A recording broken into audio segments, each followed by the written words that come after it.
I never truly believed it. I'm not that stupid.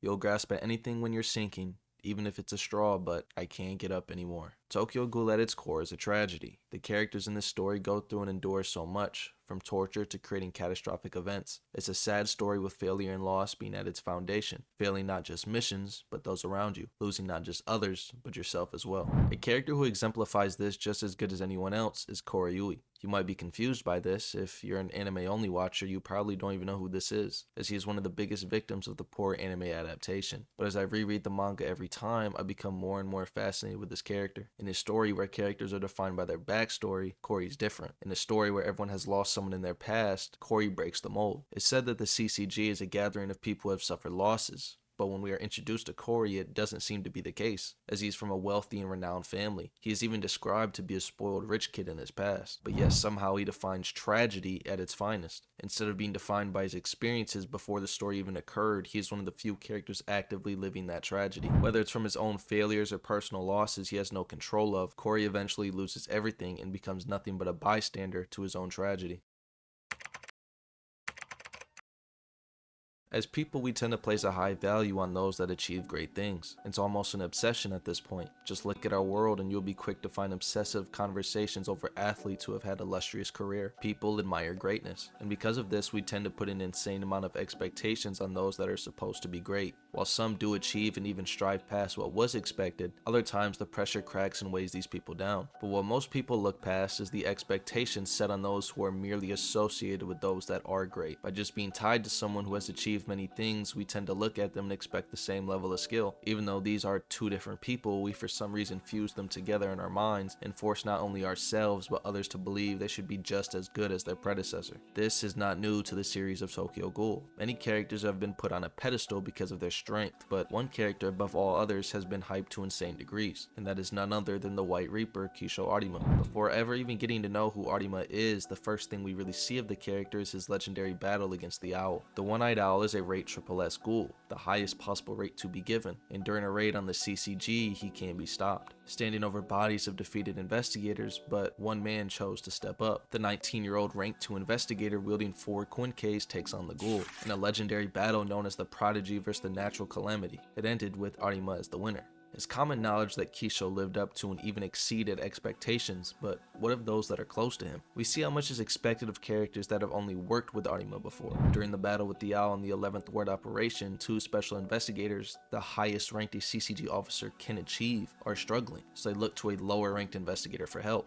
Why? Because he worked with Arima. Despite being an average guy who didn't stick out in his past, just being the one who has been around Arima the most, he's looked at as a solution to beat the CCG's greatest foe. Take even critiques this, saying Arima was a natural. Kisho is a human who is amped by ghoul DNA. It's not fair to look at a normal guy like Take and expect him to achieve just as much. Take even says himself he can't even achieve half of what Arima can. Even a third is not possible. But after butchering Arima's move, Take hopes he met a 10th of their expectations. 10% of what he was looked at to achieve. And it doesn't help that Arima himself puts this pressure on his own trainees, expecting them to replicate a feat he achieved himself despite knowing their physical differences. But Korayui, more than anyone, suffers from these expectations. Our first ever introduction to the character is late into the first half of the series. Chapter 118, at the CCG's main office, a special investigators meeting is being held, a meeting of the highest ranked officers, the CCG elite, where the first description of this character is the expectations set on him. While other characters are described for their family or even their personal interests, Corey is immediately put on a pedestal. The 4th Ward commander, who was only an assistant special investigator, was given the privilege to attend as Arima's sit-in, selected by Kisho himself, and is stated to be a promising member of Arima's team. We can visibly see this pressure eat at Corey, as he sweats and even asks where Arima is, hoping he comes and takes over his position. Through this nervousness, we see how Corey just doesn't fit in this environment. As the announcement of a new Kakuja is made, Corey's the first one to react out of panic. He gets chewed out for this, and as another investigator describes the ghoul, we see Corey with a terrified focus on the words being said. These actions don't fit someone who is looked at as Arima's replacement, but we get an even greater look at these expectations. More importantly,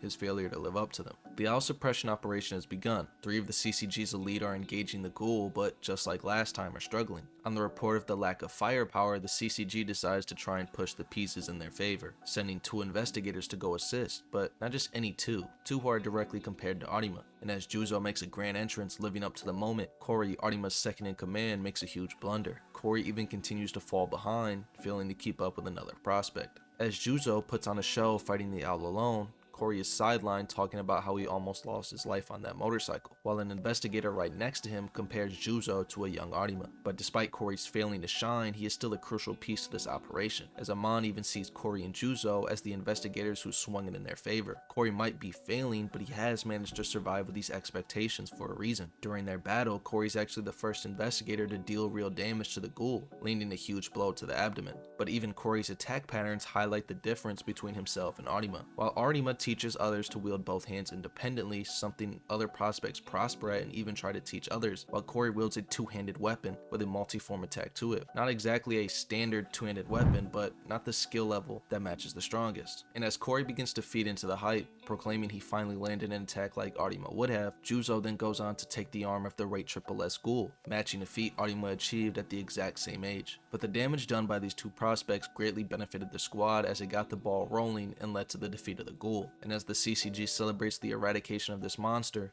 the true one-eyed ghoul appears, taking out every investigator except Corey, who continues to show how he lasted with these expectations. And as the owl stands over the bodies of the defeated investigators, Corey stands in an identical situation as his mentor, as the prodigy of Arima's squad fights the true natural calamity. And Corey's actually able to hold his own, dodging barrages of attacks and even lands a clean shot, but it bounces right off her Kakuja, dealing no damage. And then it becomes quite clear Corey isn't built the same, as his kenkaneki is broken and his fear begins to show, hysterically laughing. Corey even tries to mimic Arima and borrow the stronger kenkaneki of a higher ranked investigator, but despite the similarities, there's a glaring difference. When faced with a natural calamity, the strongest fought to win, while the one expected to live up to his predecessor only fights to buy time for the Reaper to arrive, as his fear shows outward, not seeing himself as strong, but instead a scaredy cat. Corey continues the fight against the ghoul, but he has no chance. The owl then releases a large Kagane blast and in the end overpowers him. Instead of Corey standing as the victor like his mentor once did, he falls like those around him, bruised,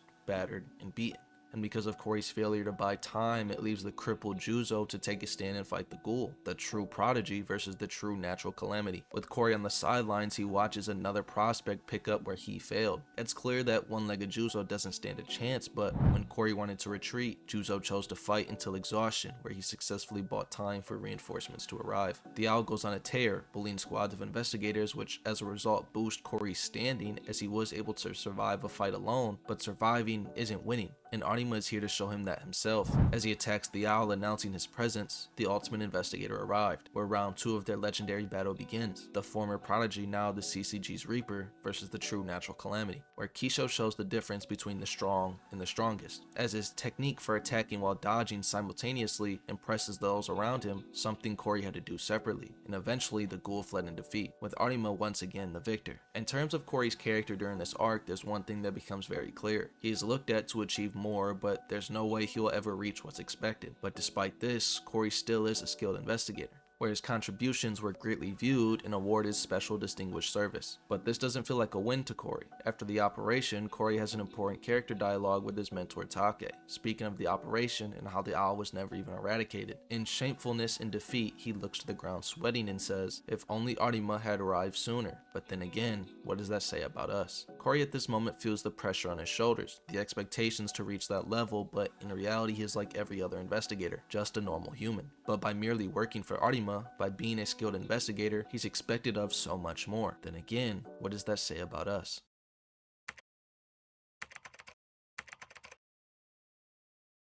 The feeling of dread is universally known among all sentient creatures. The stomach-turning, heart-racing anticipation for what we feel is dangerous is something we have all experienced. We may fear different things. You might fear public speaking. Some might fear not having control. Others fear change. These reasons for these feelings vary just as much, but there's one thing that's always a constant. Fear represents a part of who we are. Fear is an essential piece to Tokyo Ghoul. It's a big reason for the conflicts even existing, as naturally we fear what is different, and when two sides exist, it's hard to cross that gap and understand one another. These fears even highlight who the characters truly are within, and as you can see, fear greatly resides in Koryui. A couple years have passed after the Antengu raid and a lot has changed. Kaneki is gone and now sits in his place a ghoul investigator named Heisei Sasaki, and alongside him is his squad of humans with ghoul powers named Quinexes. In the CCG's main office, the squad resides in the S1 conference room. As other investigators funnel in, we see them chatted up, discussing the operation, others' promotion, and so on. But then walks in Koryui, who is no longer the nervous assistant special investigator, but someone who has grown despite the heavy expectations set on them. Now officially one of the CCG's elite as a special investigator, and even leads one of the 3 main divisions in the CCG as the S1 squad leader. But even with his success, the expectations continue to be set on him, as he is still addressed as Arima's up-and-comer. And we even see the ultimate investigator's tight ties on Cory, as his squad makes up investigators tied to Arima. Iru, an investigator transferred from Squad 0, and Fura, an investigator who worked with Arima as a teenager. Even as Cory grows, he still struggles to escape Arima's shadow. But Cory's squad composition is deeper than just that. It's not just Arima's connection that is present, but his influence as well, as Cory is leading the Kenkaneki squad, a squad of humans with ghoul powers whose sole purpose is to surpass the ultimate investigator himself. And with this is Cory's first internal conflict within the story. Obviously, a human with the powers of a monster is going to cause some problems. We do fear what is different. The Qs and even Heise face discrimination because of this, but for Cory, it's not just as simple as being different for him. Cory presents the task of coming up with an effective method of investigation against somebody who leaves no traces. Heise presents the idea of Operation Mask, investigators dressing as ghouls, and Cory immediately shuts this down. It becomes immediately apparent through Cory's body language that he doesn't accept Heise, turning his back to him as he speaks and only turning his head when driving the point home. Cory then gives some dumb reasoning as to why it won't work. Cory is not an idiot. He is well aware that undercover work is a valid form of investigation, so why is he shooting down Heise's plan? By studying Cory's behavior, we get our answer before ever even being told. Although Cory doesn't accept Heise, he understands his strength as we get a close-up of Cory's eye, and we can see almost a tremble of fear. A monster is in front of him, and as Heise walks away after his plan is denied, Fura speaks to Cory, telling him it's a good idea, where Cory then lights a cigarette. Cory has never smoked before this, and although it does become a character trait of his, it's weird timing to do it now, until you realize it's a form of stress relief. No longer with that look of fear in his eyes, Cory now looks more calm. In this conversation, Cory was terrified. It becomes more obvious as when Heise leaves, his conversation with Fura is a lot more laid back, even sharing a cigarette and speaking about his family. Fura then confronts him about the truth of his denial, where we see the reason for his fear. Heise is dangerous. In a flashback, we see a Squad 0 mission where Heise loses control. As Cory, the Squad 0 lieutenant, hesitates in the face of this monster, Arima the Reaper steps forward. It is then in this moment Cory realized that Heise is truly a ghoul above all else. What I believe is so brilliant about this display of fear is what it represents for the character of Cory and the dynamic it plays with his inspiration Arima. First, this fear was hinted at in Cory's introduction as he panics at the mention of the new half-Kakuja, the centipede ghoul kenkaneki, but it also highlights the emotional difference between Cory and Arima. Arima is known for his cold, empty expressions, and when faced with the opposition, he has been described to see them as insects, not seeing the life of his opponent, but only the strength they possess. While Cory is prone to emotions, and fear is one of them, but through this fear, Cory acknowledges the strength of the monster in front of him, but it shows the value Cory places on something Arima doesn't even see. Cory values the life of himself and those close to him, but even greater than that, this fear represents a part of Cory's failure. Why do humans fear guns while Superman doesn't? Humans see guns as a dangerous weapon, while to Superman it's not even a fly, because to us it's a dangerous, life-threatening object, while Superman, the strongest, can't be damaged by it. When faced with this dangerous power of this ghoul, Cory hesitates, while Arima steps forward. This fear highlights his weakness, his failure to live up to Arima's strength. But not just that, it's Cory's failure to see the person that is Heise. Arima possesses the strength to overcome the opponent that is Heise. Because of this strength, he's able to see past the opposition and see the person within, to create a father and son bond. But because of Cory's failure, he creates an opponent out of an ally. He fails to create a bond with Heise because his weakness won't allow him to see past the monster within, to see past the Reaper kenkaneki, a title used for the strongest, something Cory isn't.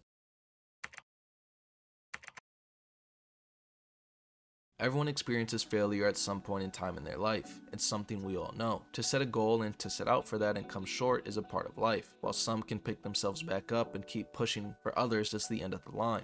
In Tokyo Ghoul, failure is a large part of the 2 major changes in the plot. The Antengu raid ended in Kaneki's failure, his failure to save everyone, and his failure to save himself, which then led to the character we know as Heise Sasaki. But as we know, it's not just him who experiences failure. As we've seen, Cory fails, physically and emotionally, to reach the level Arima created, but his first great failure is yet to come. Cory is leading the S1 investigation called Rose against the Tsukiyama family, but we already see his struggle as a leader, failing to use everything at his disposal because of this fear inside of him. The mask operation is a great idea, but he doesn't want Heise to get any more credit. So with no other options, Kojima tries to create his own opening, where he brutally tortures a member of Rose to get information on the family, and publicly post it on the internet. We see the impact this video has, with much of the public speaking about it. It has created a nasty dialogue, so Corey as the leader confronts the investigator over his actions, as it violated countermeasure law, the basis of how the CCG operates. But Kojima is totally unbothered. Corey is failing to keep control over his investigation. In this dialogue, it shows an interesting dynamic. In a conversation prior to the auction operation, Urie asks for permission to go under the frame release procedure, where Kisho enters in the middle of their conversation. So Yoshi Tokiwashu asks Arima his thoughts, where he then asks Urie, do you understand the risk of the procedure? Before Urie even answers, he looks away, not holding eye contact. It's not a question of worry, but a statement of strength. If Urie believes he's ready, then he is capable of handling the power. This is a direct difference with Heise, as he was asked first and he declined. The Qs, after all, aren't guinea pigs. They are humans. While Arima only saw the strength that Urie can possess, Heise seen the humanity within. This now leads me to the current conversation. Corey asks Kojima, luring Rose with you as bait, didn't you consider the risk? The question alone is structured with bias at its foundation, but Arima was a simple neutral question, and when told that Kojima doesn't care as he doesn't value his life, Corey gets angry, stating it violates countermeasure law, a law that was put in place to protect the humanity of the investigator. When seeing someone who doesn't value his life or his own humanity, it angers him. A clear distinction between Arima and himself, but even more than that, it shows the similarity between himself and Heise. Despite his fear around the Ghoul, he's actually closer to Heise the person than he is to Arima. After the video is released, Rose responds by hiring Aigiri to attack Heise and the Q squad. They fight them off and later report this in another S1 meeting. The news of this brings joy to Kojima, as his own words, the video paid off. This frustrates Corey, responding by calling it backlash. They get into an exchange where Haru speaks up. His own member of his squad takes the side of Kojima, where he then focuses his attention on her, who cast a net at only the hint of a fish. The issue is they no longer know the scope of their enemy. Haru said what's the issue if they had just wiped them all out, a solution Arima and Squad 0 ran in the Antengu raid, but the problem is S1 isn't strong enough. They are too weak to handle the big force alone. So Heise uses this opportunity to speak up and once again propose Operation Mask. This frustrates Corey. He understands the benefits of this undercover operation. He isn't dumb, but allowing the Q squad any more achievements can be dangerous, where we see a panel of Arima. His back is turned to symbolize his unreachable strength. There's no one to be at his side and called an equal. So you might ask,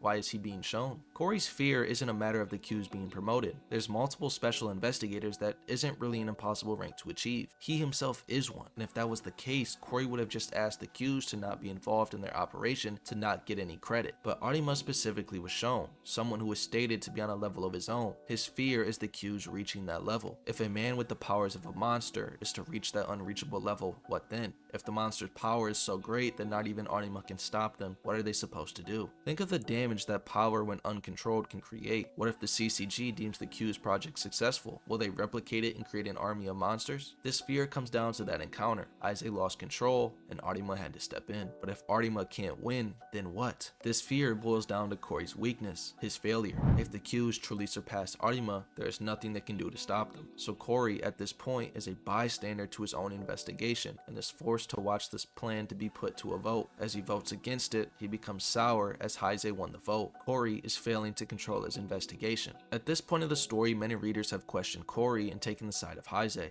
After all, Heise is the main character, and people would tend to choose him, but Corey's fear exists for a reason. Operation Mask was successful, but it began to create questions for Heise. Who is he truly? So he begins to investigate into the eye patch's past, and this stirs up trouble. He begins to lose control as the Reaper inside loses his mind, but Corey appears. Corey stopped the emergence of a monster, and he realizes this. His eyes widen with fear. He almost witnessed a scene all too familiar to him. Can you really blame Corey for trying to hold Heise down? But Heise's plan worked. They got valuable intel out of Operation Mask despite Corey's sourness over it all. At the main office, Corey is on the way to report S1's findings to the general chairman, where he goes over everything with Haru, and Kojima again appears trying to validate his extreme measures for success, where Corey asks him, do you want recognition that badly? This question is ironic coming from Corey, but we'll get into that later. Corey presents the findings in front of General Chairman Washu, where he He then orders the eradication to the Tsukiyama family. And as Kori walks out of the meeting, he's approached by S2 squad leader Matsuri Washu, where we are first introduced to the minor rivalry of Kori and Matsuri. Kori feels the need to reaffirm his control and position over the operation. Could be to his failure to control his squad, but it shows a hint of insecurity, almost like he is chasing recognition. Kori calls him a hyena for trying to get credit, while Matsuri responds calling Kori a Arima worshipping punk.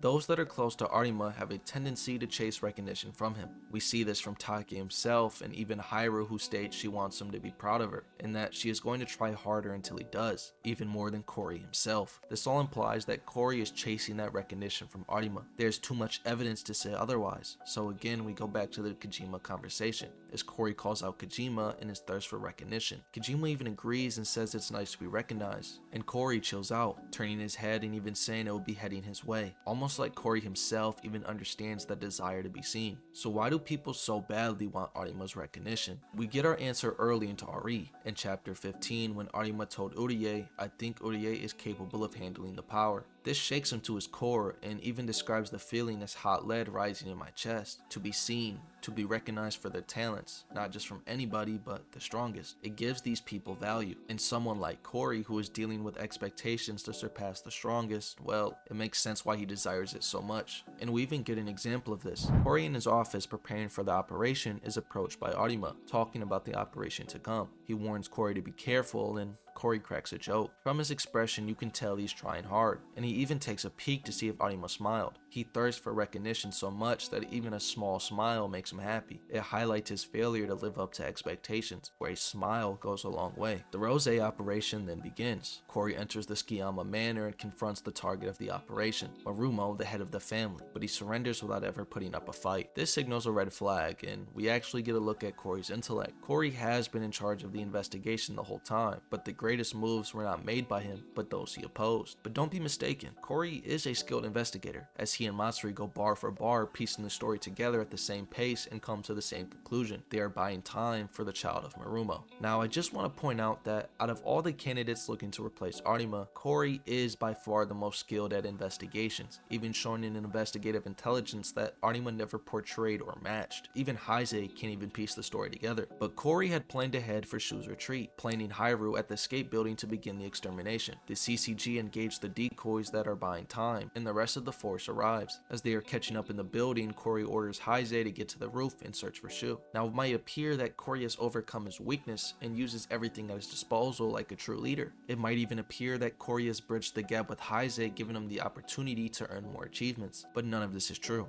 In reality, it was an order given by fear. As Heise zips away, Kori tips his hat to his skill, but then takes a sigh of relief. Even at this moment, Kori was terrified of Heise. But as Heise gets to the roof, the escape chopper is shot down, and Hairu was there engaging his bodyguards, blocking his escape on all sides. It finally looks like a win is coming. The operation might be a success. But this was the final bright moment for Kori Ui. His first major failure is soon to come. Hairu, a member of Kori's squad, fights Shu's personal bodyguard. It's a close fight going back and forth, but after a perfect block, she slips on blood, which leads to a critical blow. Hairu attempts to keep fighting, but while weakened, she gets overwhelmed and is killed. Kori and his squad received a call from Furata, as they are en route to their location and silent. Only their footsteps are heard as they walk through chaos, blood, and debris, but even the footsteps are drowned out by Kori's thoughts. As he passes the bodies of his fallen investigators over and over, he names cities all leading to Ebisu. The thoughts are so loud, Kori even questions if his orders are from his own voice. Losing track of his own words, he continues drowning in thoughts. He is naming city after city, everything that leads to Ebisu, as the list keeps getting longer and longer, trying to make it as long as possible, as they will get there too fast. He imagines the goodbye between him and Hairu, but he wipes the memory, starting over. He imagines the train station and now riding it alone without her. An essays of city begins to build and build as the train gets louder and louder, and his thoughts are only at peace when he thinks of their last time together, walking through the city. In the CCG, he walked ahead of her, as he was her superior, her squad leader, but in life, she was first, walking ahead of him as she was the most valuable thing he had. And as they walk together one last time away from the panel, like a fleeting dream, he wakes up, staring at the body of his beloved partner. Corey and Hairu were close. They weren't an on-screen couple, but when we see their interactions, it's clear they have some bond together, as even Hairu refers to Corey by his first name multiple times. And even in part 1, in Corey's defeat, Hairu was the first one there to comfort him. Despite others being critically injured, and Artima even in a fight, she was there for his defeat. But she fought alone, and in her death, he wasn't there. Corey failed Hairu, but this is only the beginning of his downfall. The battle between Heise and the owl spread across the tower, bringing destruction across their wake. It alerts Corey to head to the roof,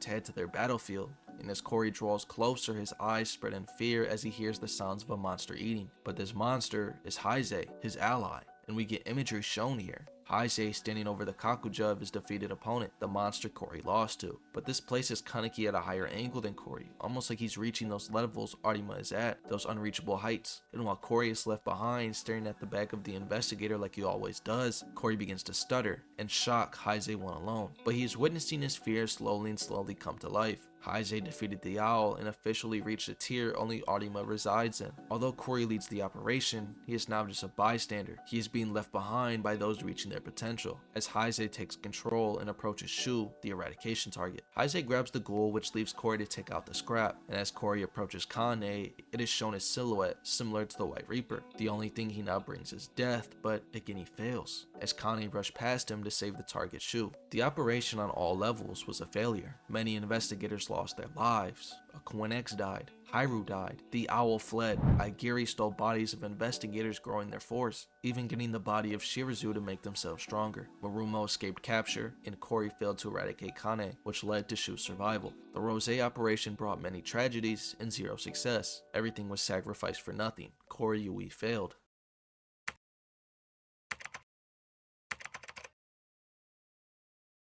Six months has passed since the failure of the Rose operation, and the CCG has responded by focusing all personnel on ending the Aigiri tree conflict. So yet again they gathered their elite into another special investigators meeting, and we can now see a direct difference between Corey's introduction and now. Before, he was a sit-in for Artima, a young prodigy with a promising future with heavy expectations set on him. He was nervous and inexperienced as this weighed on him, but now it's different. His failure was scrutinized throughout the CCG. The loss of his dear colleague, Corey is angry, but there's more of a difference than just emotion. His bio reads a promising young investigator who suffered a serious blow after losing an investigator and letting Marumo escape in the Rose operation. No longer is Corey defined by his expectations, but more by his failure to reach them. And not just that, but his failure to develop like the other prospects. As it's said, Juzo is ahead of Corey in the Reaper race, but more than that, there's a new prospect, Heise Sasaki, who is praised for his talents and these expectations set on him, said to have matched Juzo's achievements in such a short time. High hopes for the young investigator. But I want to mention the dynamic here between Heise and Corey. If you pay attention to Heise's position, you notice it says he is S3 squad secretary, literally taking the position of right-hand Artima, a position Corey once held. And as the investigators again complain over Artima's absence, Corey essentially passes the torch to Heise, saying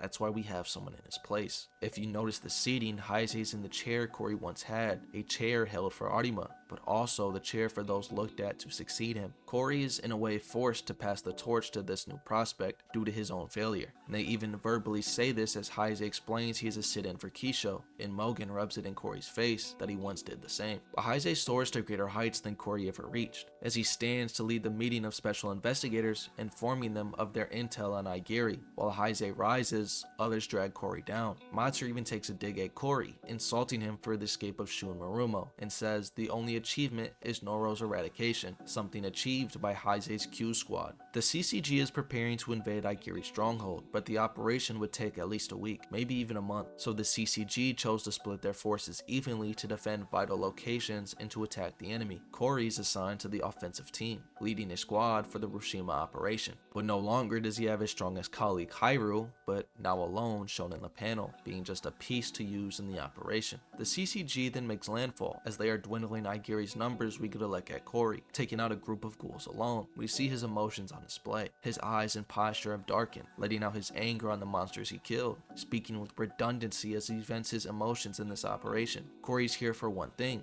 to eradicate ghouls to release his anger. And even in that, he is different from his inspiration. When Arima eradicates ghouls, he is empty with no expression. Corey is fueled by his loss. Through his anger and grief, he is racking up ghoul kills, and he gets his opportunity for some major collars. Misa and Naki, two Aigiri officers wounded from a large battle, are hiding out to avoid any more conflict, but Naki then passes out. The ghouls are in a vulnerable position, and then footsteps are heard with a dark silhouette. Corey's characteristics are not shown here, instead only the danger he brings. With death around the corner, a Reaper is coming. Corey approaches the ghoul, paying no mind to the dead investigators around him. He is focused only on eradications. His redundant words again emphasize his anger as he prepares to fight this ghoul, but there's a difference in this encounter that I want to speak of. When Arima approaches a ghoul, the one feeling they all share is fear. As they see the presence of the Reaper, they know it's their end. They are scared and wish to run away. But with Corey, they don't fear him. Even when they know it's their end, they welcome it. And as Corey tries to eradicate these ghouls, it becomes clear he is merely a background character, as over and over, ghouls continue to appear, saving one another. While Arima takes full focus, Corey is disregarded. And as Shu arrives to support these weakened ghouls, Corey's anger begins to flare. Yet again, he might fail. Shu readies his Kagane and charges at Corey, as he is the figure of strength to overcome, and Shu lets him know, "I owe you," referring to the operation that destroyed his family, the operation Corey led. And Corey snaps when faced with the figure of his failure. As the Rose operation cost Hyrule her life, he lets him know that he does as well. I find their dynamic to be interesting. They don't have opposing beliefs. They aren't rivals achieving the same goal. They are merely two people from different pasts, only connected through this one conflict, this tragedy that they both share but rival each other from opposing sides. It's essentially the core conflict of Tokyo Ghoul. Both humans and ghouls hate each other through their shared tragedies. It's a symbol of what needs to be overcome, but now is not the time for that to happen. They continue their fight, both sides fighting off those they believe to be wrong, but for ghouls, help continues to arrive, and yet again pushes this difference between Corey and Arima even more. When faced with the White Reaper, despair is present, but when faced with Corey, they gain hope as their story is merely beginning. On day 6 of the Hiroshima operation, at 5:21 AM, it reached a conclusion. The final eradication rate is 98%, with Corey and his squad left defeated and to reflect on their losses. Because of Corey, they failed to eradicate the remaining Aigiri ghouls, but beyond that, Corey failed to avenge Hyrule. But that's the least of their worries, as the CCG is now faced with a horrible tragedy. While they were on the Hiroshima island, Coach Leia was breached. Heise, alongside Squad Zero, betrayed the CCG and freed detained ghouls, even killed Kisho Arima, and is now calling himself the One-Eyed King. In the royal blood of the CCG, the Washu family has been wiped out. Everything around Corey is falling apart, surrounded by loss. As he sits and talks with Fira, that fading cigarette represents that dying flame inside of Corey. In response to the news, the CCG holds another special investigators meeting, but it's clear they haven't recovered. Some are in a disarray,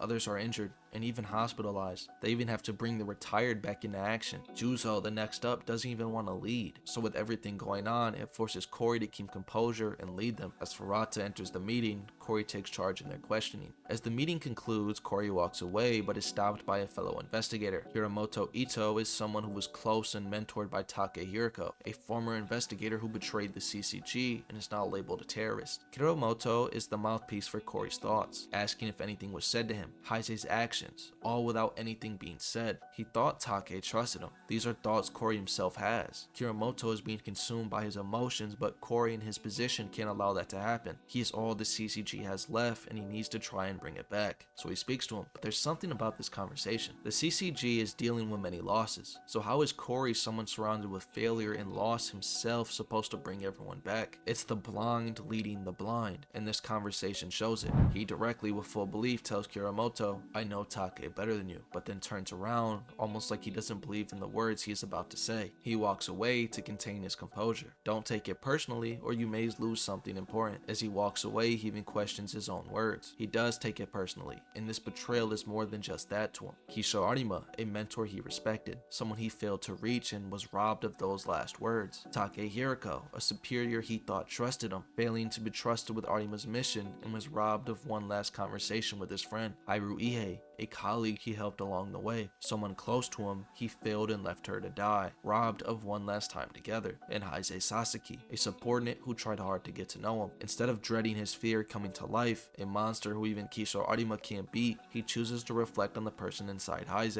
He failed to create a bond with him. His fear robbed him of that close connection. So much happened so fast. In the span of 6 months, Hairu was killed in the line of duty. Take betrayed the CCG with no explanation. Kisho was murdered by his own subordinate, and Heise is leading the ghouls. Shocked, rejected, and alone, Corey is left to drown in his emotions. He lost everything important, and he asks himself, why keep fighting Koryui? After the defeat of Aigiri, 2 ghoul groups become active. The new group Ghoul, led by the One-Eyed King, and the clowns who have been around a while but were relatively dormant, but recently started making big moves, attacking multiple branch offices all at once. This forced another special investigators meeting to be held to speak over their future plans against the clowns. Corey continues to lead the group in the absence of their interim chief, but Matsuri's missing presence is affecting the investigators, so Corey speaks out. As long as we're at the table, we have to keep playing our cards, no matter how weak our hand. This sentence holds a deeper meaning. If we take a more introspective look into Corey, we can see this is about his resolve. He asks the question, why keep fighting Koryui? It's because he is an investigator, and as of now, his job is all he has. So no matter how weak the hand, how weak the reason is, if he's at the table, he must keep playing.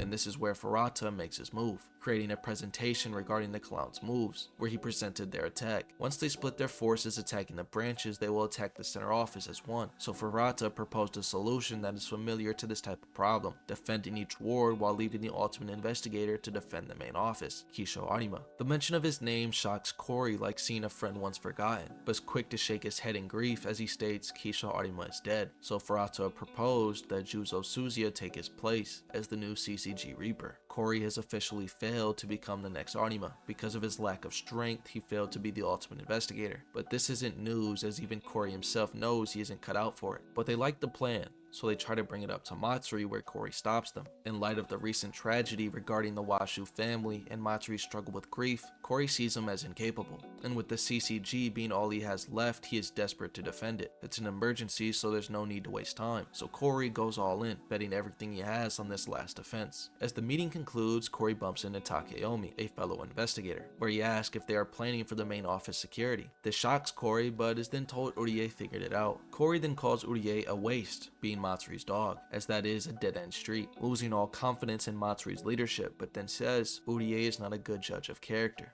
Nakarai, a member of Suzuya's squad, goes to visit Special Investigator Kyoko, where he informs her of the CCG's planned defense, telling her Furata proposed the plan and Corey approved it, where Kyoko empathizes with Corey's situation, understanding his desperateness to defend the CCG after everything he lost. Then she says, if only he had someone in his life, those with nothing to protect can't fight to the end. Corey again has an altercation with Matsuri regarding the approved CCG defense. They go back and forth, arguing over Corey going behind Matsuri's back, and as Corey goes all in, betting his career on Furata, this angers Matsuri, where he tells Corey, you are not a good judge of character, something Corey himself said about Urie. And this conflict I find interesting. Urie and Koru are both the right hands to possible bureau chiefs. Corey sees Matsuri as incapable, which is true in the current moment. He can't lead the CCG while emotionally dealing with this whole family being wiped out. So he sees Urie betting on Matsuri as a waste, but Matsuri does have the CCG in his best interest, hoping to really recover from these losses, while Corey chose to bet on the main antagonist of the series. Furata's plan is the correct choice. It will work, and Corey is smart to realize that, but in this dilemma he is screwed both ways. Either he goes against the plan and watches as the CCG falls to the clowns, or he enables this person, putting him in power, and eventually watches as he brings a catastrophe across the country. In the end, Corey isn't a good judge of character for failing to see Furata's true intentions, but what can he do besides protect all he has left? The clown attacks begin in multiple different wards, and they are creating chaos, as Koryui watches it all from the main office. Matsuri takes this opportunity to insult Corey again, as this might be another infamous failure from the investigator, but Corey doubles down. Furata's plan is working, and desperate to keep the CCG alive, he won't falter, trusting in his fellow prospect to succeed the plan. The CCG fights well thanks to their defense. The clown attacks are over and they won, but there's a problem. The clowns they are fighting, some of them weren't ghouls, but instead humans. The CCG didn't fight off monsters, but instead killed and butchered their own kind. Corey standing over the bodies of fallen clowns, with a traumatized look covered in blood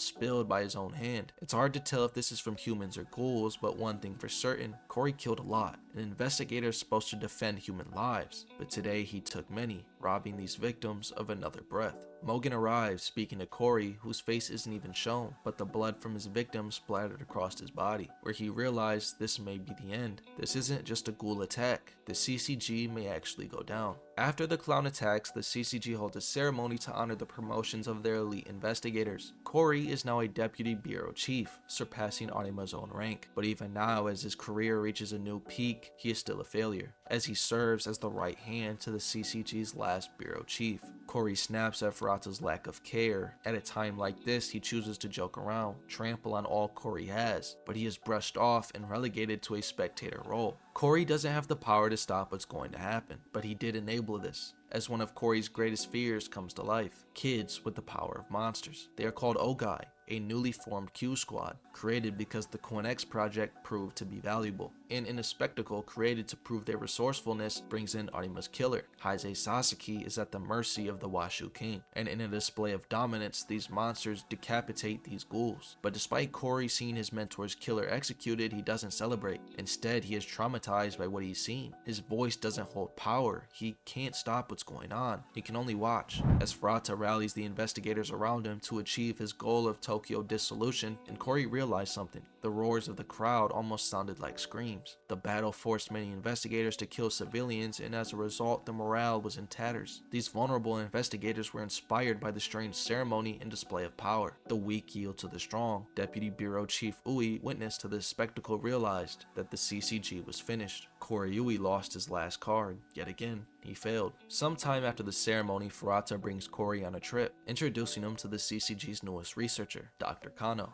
again becoming a spectator to this madness as they chatted up about the Ogai. But Corey has had enough. His last hand has been played and can't stand it being stomped on like this. But Furata keeps going, claiming the Qs will be real assets. But Corey can't stand it. These monsters, it's unethical. Having kids become ghouls and used as weapons of war, it goes against the CCG's belief of justice. But Furata laughed at this idea of ethics. He then pulls out a gift, the head of his fallen colleague, the person he failed and left alone to die, Haru Ihe, where Furata proposes a question. What if she came back to life? What then about ethics? In this world of loss, the only hope is connection. But what if even that is gone? At the revelation that Haru could come back to life, Corey was in essence given a chance to come back, given a reason to keep going, but it came at a cost. What about ethics? There's a moment I want to look back at in this series. In part 1, during the raid of Kano's lab, Shachi encounters Kaneki, where he proposes this idea. Your heart is too rigid, sustain it or break it. Those are your only choices. In the end, Kaneki was given a hand, ultimately sustaining his heart through those around him, through connection. Connection is hope. Shachi, an enemy of the Washu, and Kaneki, the true successor of Arima. I feel this connection sort of reflects this one. Furata, the Washu King, speaking to Corey, a failed successor of Arima, proposes an option. Sustain it or break it. Does he sustain his morals, continuing to live alone without hope, or does he break it, going against what's right for a chance to stay at the table? But we know his answer. The weak yield to the strong. Corey takes the hand given to him from the Washu King. And we then see the price of this choice, in what I believe to be one of the darkest panels in the entire series. Furata and Corey standing over bodies of fallen ghouls, as the little monsters hold their severed heads high. For a chance to stay at the table, Corey must lose himself, taking the hand of Furata to be played and controlled. As the weak yield to the strong, we see Corey's face, an empty husk of who he once was, while Furata stands above the heap brought by his own strength. In a really dark way, this is familiar to him. Standing aside is the right hand of the Reaper, something he once was for Kisho, but now Corey achieved the life Kisho lived. The White Reaper was a puppet to the Washu King, to be used and pointed at to bring death to their enemies. This is what Corey is for Furata. Corey achieved the life Kisho lived, but not the life he wanted. As we all know, Arima was a friend of the ghouls. The ghouls Corey helped bring to death. Even when dead, Corey continues to fail Arima. After some time, investigator Takeyomi got married. In this bleak time, the CCG takes a break to celebrate this connection, as it's a vision of hope. When together, better times can come. But Corey isn't present. Instead, he visits a monster he helped create, an investigator who died in the Rose operation and brought to life through the kenkaneki procedure. Once a product of his failure, but now a symbol of hope. This conversation serves as a way to remind Corey what it's all for. Okahira then asks Corey what is he doing here. Is this for Arima or Haru? And he tells him him hope is necessary to go on, but reminds him the dead will not come back to life. This isn't hope, but delusion. Tokyoghoulre lives a life in chains that the Reaper holds. It's the life Cory is living emotionally as Furata has a hold of Cory's delusion. But the weak yield to the strong, and Cory continues down this path of being a puppet. And we see the strong hold Furata has over him. As the CCG is wiping out ghouls in the streets, we see Cory's deranged appearance. Dead ghouls are his only chance at bringing them back, so he revels in it, almost like it's an offering to the Reaper. We then fast forward to the goat sweep operation. The Ogai are raiding the goat's hideout, and Hajime, their top soldier, encounters fleeing ghouls. As he steps up to wipe them out, the terrorist group Squad Zero arrives to protect them. Hajime then speaks to Take, the captain of the squad and the one Arima entrusted with this mission, asking him, "Do you understand what you're doing, Judas?" Then enters the broken Reaper, Koryui. It's almost like a reflection onto himself, as he doesn't truly understand the failure in his actions and the betrayal it is to his mentor, so he takes a swing at the friend he lost. In chapter 139 of RE, we see a chapter cover of Cory, Take, and Arima, and this image portrays the current dynamic between the three, with Arima facing away. Since he's dead, it just leaves Cory and Take, the left and right hand, but they are facing away from each other, as after his death they are no longer allies but opposition, going in different directions. But their placement is what I want to speak of. Cory is the left hand, the hand that is neglected. Failed, rejected, and alone, Cory pursued a path that put him in a life Arima lived as a Washu puppet, while Take, the right hand, was trusted to complete the mission, to be a friend and defend the ghouls, a life Arima wishes he could have lived. But you might be asking, why is this the case? Why was Cory not trusted despite his closeness to Arima? And we actually already got our answer. In a conversation with Renji, Take says that Arima related to him emotionally. They were both empty. Because of this emotional connection, Arima was able to trust Take to lead a group of half-humans and defend ghouls. But what about Cory? We actually see Take's and Cory's difference in thoughts in the final chapter of part 1. When speaking after the Antengu raid, Cory asks Take who won the operation, and Take answers, "I just follow orders." Cory criticizes this, saying it's a refusal to think for yourself. Cory openly feared and disliked Heise due to the monster within him, while Take was neutral and wasn't bothered as Heise is an investigator. This is why Arima was able to trust Take to take over and left behind Cory. Cory, who thinks for himself, couldn't get past that barrier, a barrier Arima wants broken.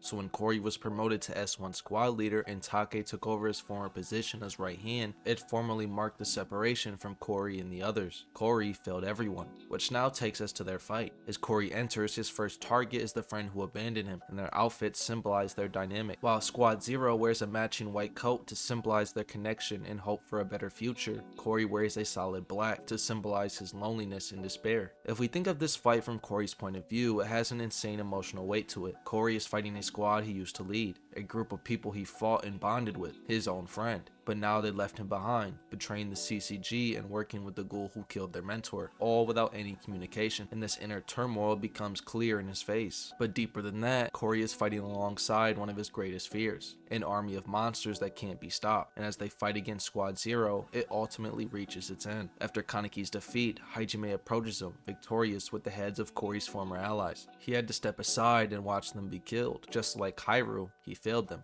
But that isn't all, as this is all leading to one event, the catastrophic birth of the dragon. Tearing through Tokyo, it creates destruction and misery in its path, as Cory is left to deal with what he brought about, a monster that not even Arima can stop. But this was all done for one purpose, so he asks if this will really bring back his hope, and Furata tells him the truth. He had a treasure map, but it didn't lead to anything that would make him happy. He was just a puppet to bring about Furata's own goal, and Cory says, "I never truly believed it. I'm not that stupid. You'll grasp at anything when you're sinking, even if it's a straw, but I can't get up anymore." He sits there, tired and broken, surrounded by destruction and death he helped bring about, fighting alongside an army of monsters against his own morals, against his own squad, against his own mentor's wishes. He fought against everything he stood for, everyone close to him, just for a hand given to him for a chance of hope. But that hand led to nowhere. In the end, he only lost himself. It's said that those with nothing to protect can't fight till the end. If that's true, Cory has reached his conclusion.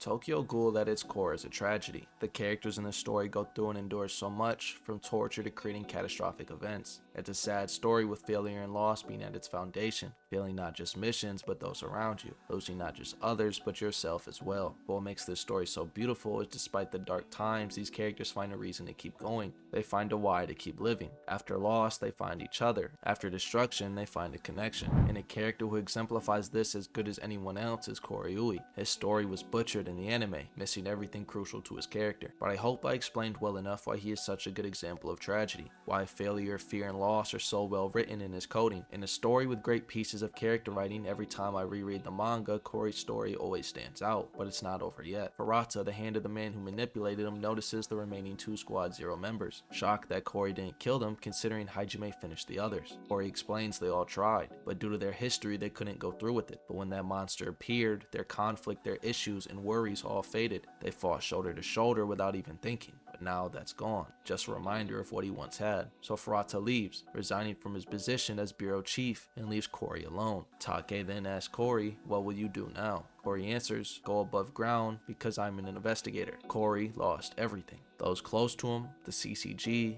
himself. If it's true that those with nothing to protect can't fight till the end, then this would be where Kory dies. But when Kory looks at Take defeated and broken, he gives him a hand. Sustain it or break it. Those are your only 2 choices. So Take sustained his heart, giving him a hand to play at the table. Through this connection, Take gave Kory a reason to keep going, giving him hope. Later, ghouls appear at the CCG looking to work together. There's a mass panic going on, but then Kory and Squad Zero arrive. Becoming the CCG's mouthpiece in this confusion, he informs everyone of Furata's manipulation, and says Squad Zero was too, essentially returning the favor to the friend who saved him, offering his life back. But Kory begins to chuckle at the current situation, and when seeing 2 people presumed to be dead, alive and well, he begins to reflect on those he lost. But no longer consumed with loss, he has a mission to complete. Kory, the deputy chief, speaks out against this cooperation. Now this looks weird. Why would he denounce his mentor's dream? Kory did talk to Take. He was informed of everything, because it's a setup. Kory is using his voice and position to lead them to a certain way. His words show this clearly, not condemning the idea, but instead voices their hatred and that this barrier needs to be broken. A barrier Kory once feared to pass. Kory even instigates an all-out fight despite not even having his kenkaneki present. It's a setup for someone else to convince them all. And it's Amon, stepping forward to ignite everyone's fire. He asks Kory a softball question. Kory isn't dumb, he is well aware of countermeasure law. Kory knows the answer, but plays ignorant to make it well aware how dumb this ignorant standpoint is. As Amon begins to rally others, Kory even looks annoyed at this over display, but he did his job. He got the ball rolling, not becoming the spotlight, but still playing a critical role like he always does. And as the CCG accepts their proposal, he looked to his friend smiling. This is what you wanted, right? They are now communicating what to do with this dragon, and come to a conclusion of finding the main body, and come to the idea of using metal detectors. So Marumo makes a call, getting a large supply available, and as he heads out, he bumps into Kory. Koryui is the investigator in charge of the operation that destroyed the Tsukiyama family. Marumo is the target of the operation that got Haru killed.